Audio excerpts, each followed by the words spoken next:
দিন পর হবে, মার্কেট গরম আছে।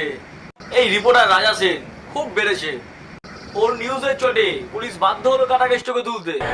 কি কাটা কেষ্টকে পুলিশ ধরে নিয়ে গেছে?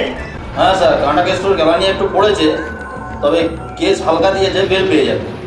বেশ, তো আমি কাটা কেষ্টকে বলছি গোটা টাকা দিয়ে কিনে নেবে। কিনে তো নেবেই, শিগগির বেলও পেয়ে যাবে। কিন্তু 100% নিউজের দম বল, এই কাটা কেষ্টর মতো খতরনাক অপরাধীকে কিছুক্ষণের জন্য হলেও তো লক আপ করে ছাড়লো, তাই না? আমাদের চ্যানেলের সাহস আছে এরকম রিস্ক নিয়ে একটা নিউজ কভার করা, ডিরেক্ট ফিল্ডে গিয়ে তোলাবাজির সিন কভার করা। What a string operation! এই অপারেশনে তো আরেকজন খুব ঝাটকা খেলো। কে? জেকে হুম কাটা